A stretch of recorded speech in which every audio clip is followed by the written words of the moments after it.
Jamaah, oh jamaah. Alhamdulillah. Alhamdulillahirrahmanirrahim. Buat jamaah yang baru bergabung, hari ini kita sedang membahas tema benarkah semua orang tua sabar?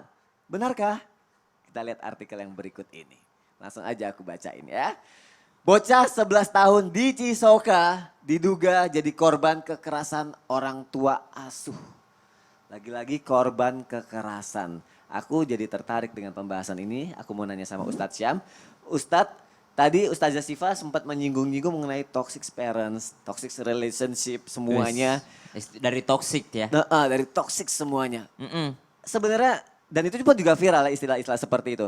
Sebenarnya apa sih toxic parents itu seperti apa sih bentuknya? Apakah cuma kekerasan fisik aja kah? Atau ada contoh lainnya perlakuan orang tua yang akhirnya menyebabkan orang tua itu menjadi toxic buat anak-anaknya Ustadz Syam. Mohon penjelasannya Ustadz, silakan. Bismillahirrahmanirrahim. Tabe guruku Ustadz Maulana, Ustazah Syifa, Mas Soni dan seluruh jamaah yang dimuliakan Allah Subhanahu wa taala. Tanpa bermaksud mengajari ataupun menggurui teman-teman sekalian, sekarang mungkin juga terlalu mudah untuk teman-teman mengeluarkan istilah ini.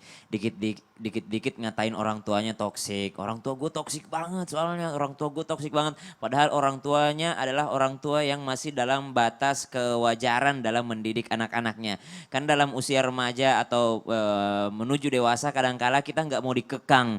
Sedangkan ada memang orang tua yang pendidikannya seperti itu. Karena itulah yang didapatkan dari orang tuanya juga dahulu. Artinya dari kakek dulu kakek kita. Dan itu tidak menyalahi hukum Islam. Yang mana yang dianggap toksik kalau di dalam Islam? Yang dianggap toksik dalam Islam adalah ketika sudah menyalahi syariat Islam. Ada hak-hak anak yang tidak diberikan. Kemudian selalu menuntut kewajiban saja. Kau itu anakku ya. Kau tahu itu surga di telapak kaki ibumu.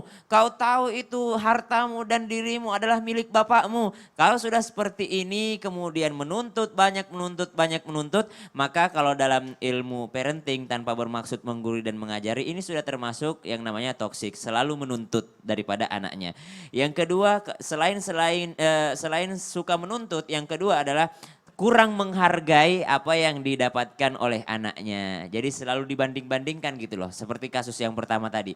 Ketika sudah kurang menghargai, maka disebut dalam Al-Quran, la in syakartum la azidannakum wa la in kafartum inna adzabi lasyadid. Hebatnya ayat ini, Allah tidak katakan la in syakartum 'ala Allah atau la in syakartum lillah. Kalau kalian bersyukur kepada Allah, Allah tidak pakai di situ objeknya adalah Allah, tidak. Allah cuma mengatakan kalau kalian bersyukur, aku yang tambahkan, aku pasti tambahkan. Pertanyaannya, kita bersyukur kepada siapa? Berarti universal. Anak bersyukur kepada orang tuanya, anishkurli wali walidaik. Kemudian pekerja bersyukur kepada atasannya. Kemudian ada lagi kita bersyukur kepada teman kita. Orang tua bersyukur kepada anaknya.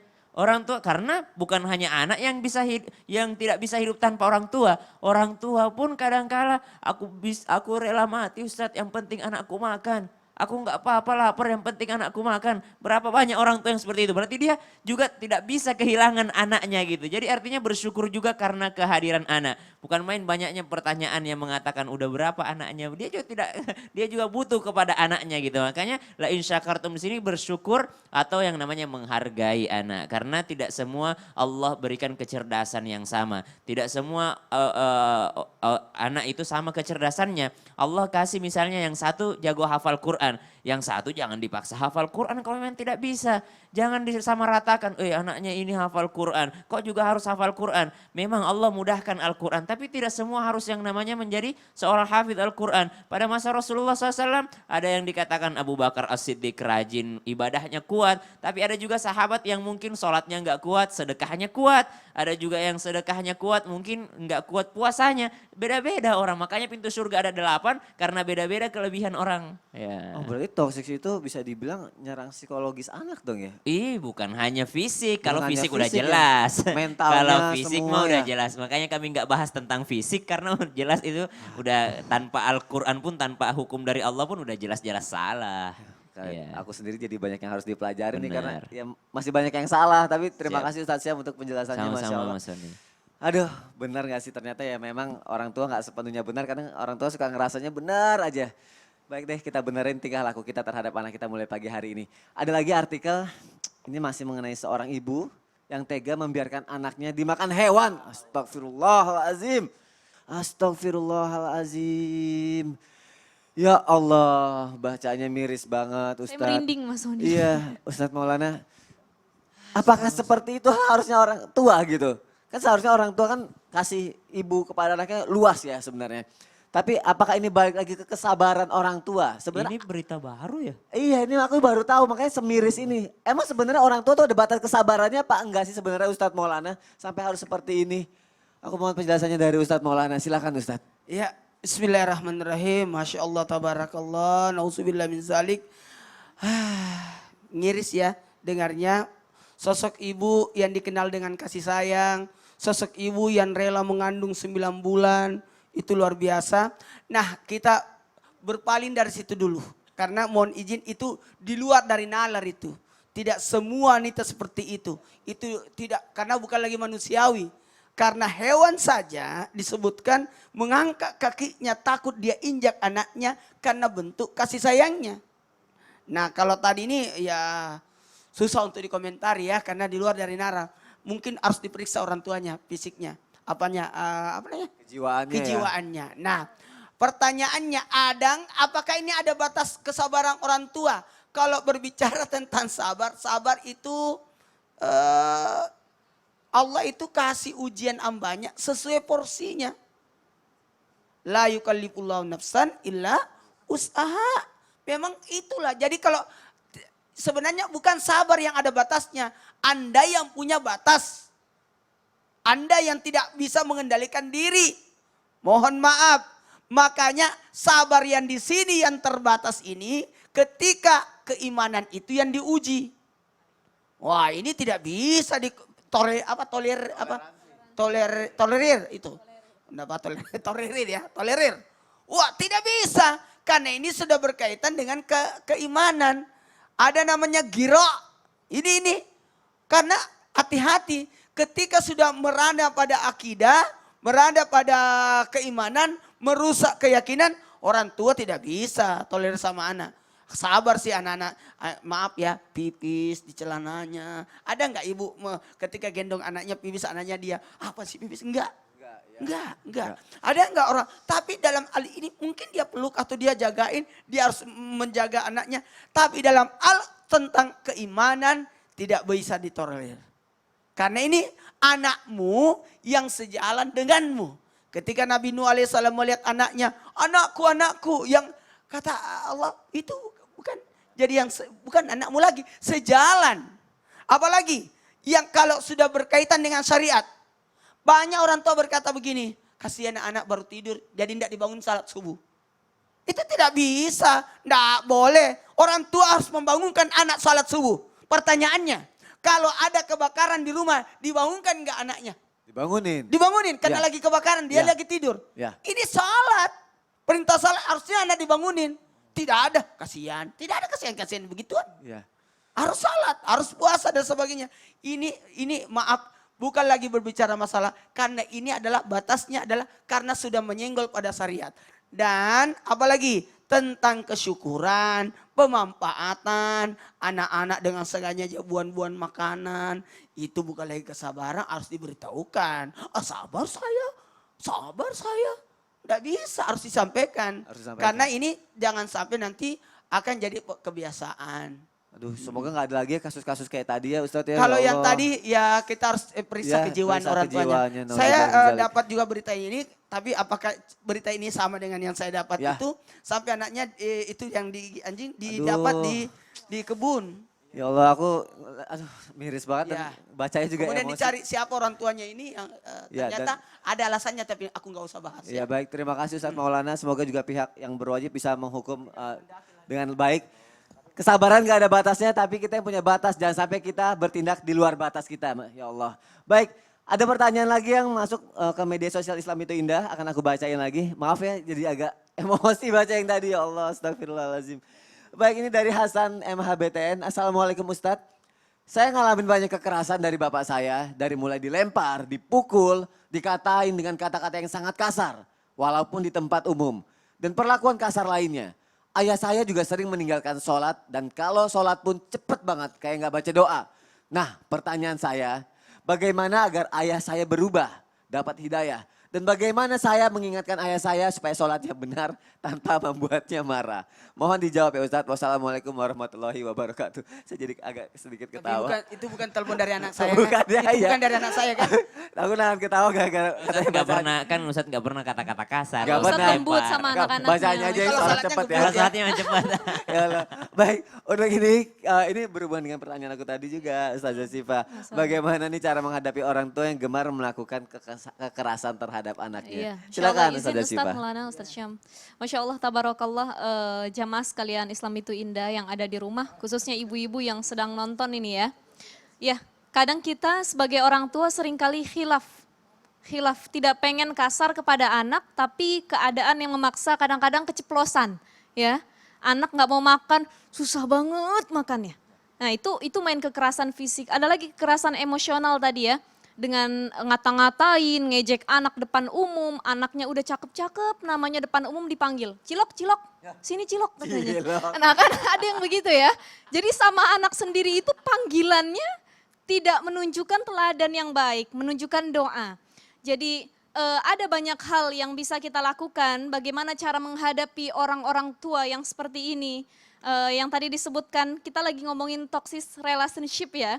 Ini bukan hanya terjadi kepada pasangan suami istri, tapi juga toxic relationship ini juga terjadi terhadap orang tua kepada anaknya. Hubungan yang tidak baik antar kedua orang tua. Nah, menghadapi orang tua yang sering berbuat kasar kepada anak, ini bisa dilakukan oleh anak-anak yang sudah baligh. Tadi dijelaskan oleh Ustadz Syam ya. Anak-anak yang di bawah umur kayak tadi gimana masih bayi? Orang tuanya membiarkan saja gitu kan, dimakan anjing dan lain sebagainya, mereka hanya bisa diam. Kecuali memang orang tuanya atau si istri atau ayahnya itu dapat nasihat dari orang lain. Nah kalau kita sudah balik, kita punya suara untuk memberikan argumen, memberikan pendapat kepada orang tua kita. Kalau kita merasa tidak suka orang tua kita manggil dengan panggilan yang buruk, sering bermain kasar, sholat tidak mau, yang pertama dalam Al-Quran dikatakan, Ud'u ila sabili rabbika bil hikmati wal mau'izatil hasanati wajadilhum billati hiya ahsan. Jadi ada 3 tahap. Kalau kita pengen orang tua kita lebih solih, menjadi ayah yang baik, pertama kita ajak dia ke jalan Allah. Ya ikut yuk pengajian sama aku gitu. Mungkin sama kita nggak bisa dikasih nasihat, sama orang lain bisa ya. Ajak, denger, tonton Islam itu indah yuk tiap subuh, insya Allah banyak ilmu yang didapatkan nantinya. Bil hikmah, dengan hikmah, kebaikan, cara yang santun, wal mau'izatil hasanah, kata-kata yang baik, tetap beradab. Jadi ngomong ke orang tua, kasih pendapat ke orang tua tetap beradab. Jadi yang paling harus dilakukan oleh seorang anak itu adalah yang pertama, ajak komunikasi. Wasyawirhum fil amr. Kalau ada perkara yang tidak disepakati, ada perkara yang tidak disenangi, ajak komunikasi baik-baik. Tapi jangan gentak juga. Orang tua kita gentak, kamu gak boleh nikah sama dia. Kenapa? Dia gak punya duit. Emang mama mau ngasih aku duit? Sampai nunjuk-nunjuk ibunya. Nah itu kan tidak beradab seperti itu ya. Jadi kita harus tetap santun. Billati hiya ahsan, kalaupun kita harus berdebat kepada orang tua gitu. Yang kedua adalah cari penengah. Cari orang yang bisa diajak diskusi. Tokoh agama, mungkin kalau misalkan yang berpenyakit ibunya, ngomong ke ayahnya. Kalau yang berpenyakit ayahnya, ngomong ke ibunya. Atau bisa ke saudaranya, ke kakeknya. Orang yang bisa menengahi, yang faham agama dan faham hukum, insya Allah bisa menasehati orang tuanya. Jadi dengan cara yang santun, dengan cara yang baik. Ini yang hal-hal yang bisa dilakukan oleh anak terhadap orang tua. Nah sebagai orang tua, kita yang hadir di sini sudah menjadi orang tua semua ya. Kecuali yang ujung ya, insya Allah. Insya Allah Next sebentar bakal lagi. jadi orang Insya tua. Allah. Amin. Calon orang tua gitu. Amin. Nah sebagai orang tua kita harus pikirkan lagi bahwa bertindak kasar kepada anak kita itu dilarang. Jadi dalam kitab Tangkihul Qaul dikatakan, Alimu auladakum wa ahsinu adabahum. Ajarkan anak-anakmu, didik anak-anakmu, tapi tidak seperti didikan yang kau dapatkan. Kalau engkau dulu dikerasin oleh orang tuamu, lihat zaman sekarang ini beda, jangan dikerasin lagi anak kita. Tapi dengan cara yang lain. Wa ahsinu adabahum, perbaiki adab mereka. Dari kita yang harus memberi tauladan langsung kepada anak-anak kita. Seperti itu, Masya Allah. Jazakillah khair Ustazah, Masya Allah. Sama-sama. Baik, jamaah ada lagi pertanyaan yang bagus banget nih. dari jamaah yang ada di rumah. Dan insya Allah bisa menjadi, wah bagus deh pokoknya aku bacain ya. Seperti apakah cara Rasulullah dan para nabi terdahulu dalam menyayangi anak agar tidak menjadi toxic parents. Nah, dan bisakah kita para orang tua zaman sekarang dalam mencontohnya? Langsung saja kita dengarkan tausiah dari guru kita Ustadz Syam. Silakan Ustadz. Tabe kembali guru-guruku Ustadz Maulana, Ustazah Syifa, Mas Soni dan seluruh guruku yang menonton Islam itu indah. Ada nasihat indah itu dalam kitab-kitab yang kami pelajari di pesantren termasuk dalam Nasaihul Ibad bahwasanya para ulama, para wali Allah, kemudian para anbiya itu salah satu sunnahnya itu ketika menjadi orang tua mereka itu melonggarkan untuk anak. Melonggarkan artinya melonggarkan untuk anak itu mereka itu menjadi orang tua yang bersyukur tadi. Orang tua yang bersyukur seperti apa? Seperti misalnya contohnya Nabi Ibrahim alaihissalam karena ini masih suasana kurban. Ketika Nabi Ibrahim alaihissalam mendapat wahyu dari Allah Subhanahu wa taala dalam mimpinya, ya bunayya inni ara fil manami anni adbahuka fanzur madza tara. Dapat perintah, bayangin, nabi mimpi wahyu. Kalau nabi mimpi pasti wahyu. Ketika dia bermimpi menyembelih anaknya, dia enggak langsung Ismail, yuk kemana ayah? Saya mau menyembelih. Ih lo disembelih, saya disuruh sama Allah dalam mimpi, enggak kayak gitu. Nabi Ibrahim apa dikatakan? Fanzur madza tara. Apa pendapatmu nak? Kulakukan ini perintah Allah atau bagaimana? Atau saya minta dispensasi sama Allah? Itu lihat Nabi Ibrahim melonggarkan untuk anak. Padahal jelas-jelas ini perintah dari Allah, tapi masih bertanya kepada anaknya Nabi Ismail alaihissalam. Masih dengan Nabi Ibrahim alaihissalam kepada Nabi Ismail alaihissalam.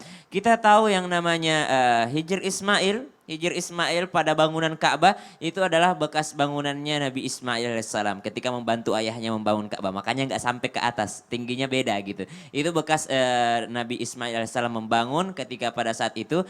Dan Nabi Ismail alaihissalam pada saat itu bawa kambingnya. Nabi Ismail membawa kambing lalu diikat di tiang yang di Hijr Ismail itu, diikat di situ. Andaikan Nabi Ibrahim alaihissalam adalah toxic parents, maka dia akan marahi anaknya. Kau enggak tahu ini tanah suci? Kau enggak tahu ini Ka'bah? Oh, jangan kau parkir kambingmu di situ. Dia parkir kambingnya, tapi Nabi Ibrahim alaihissalam membiarkan anaknya. Coba lihat, melonggarkan agama. Bahkan ada riwayat. Tahu nggak pernah Jibril nggak mau masuk ke rumah Nabi Shallallahu Alaihi Wasallam untuk bawa wahyu. Pernah Jibril itu nggak masuk ke rumah Nabi Shallallahu Alaihi Wasallam. Ternyata gara-gara apa? Ternyata gara-gara cucu Nabi Shallallahu Alaihi Wasallam, Hasan Husain itu lagi main papis. Lagi main anak anjing. Anak anjing ya. Jadi kalau anak kita cuma main anak ayam, anak kucing, cucunya Nabi saja lagi main anak anjing gak dimarahin gitu. Ini disebutkan dalam riwayat. Jadi ternyata Jibril gak masuk. Kenapa gak mau masuk? Oh ternyata ada anak anjing di bawahnya ke dalam. Oh ini adalah di mana para nabi, para anbiya melonggarkan yang namanya masalah kepada anak-anaknya. Artinya mereka menjadi orang tua yang bersyukur. Anak udah mau sujud, anak udah bisa bismillah sebelum makan, anak udah sholat, ya Allah itu udah kesyukuran yang sangat luar biasa. Bukan yang namanya membebankan ini tanpa bermaksud mengajari atau menggurui orang tua. Ya Allah, terima kasih Ustadz Syam. Sama-sama, Jazakallah Mas Sani. khair, semoga menjadi inspirasi buat kita, menjadi pelajaran buat kita semuanya. Insya Allah pagi hari ini kita bisa menjadi orang tua yang lebih baik lagi dan untuk anak juga semoga semakin hormat lagi kepada orang tua kita. Baik, sekarang nanti deh, bukan sekarang deh. Akan ada segmen Ensiklopedia Islam bersama Ustadz Syam. Apa yang menarik Ustadz Syam kira-kira? Pokoknya dalam ensiklopedia insya Allah menambah wawasan kita. Menambah wawasan, Masya Allah. Dan nanti kita juga akan sama-sama berdoa agar kita sebagai orang tua maupun anak dapat saling sabar dalam menghadapi berbagai masalah. Jadi jamaah yang dimuliakan Allah jangan kemana-mana, tetap di Islam itu indah. Jamaah, oh jamaah. Alhamdulillah.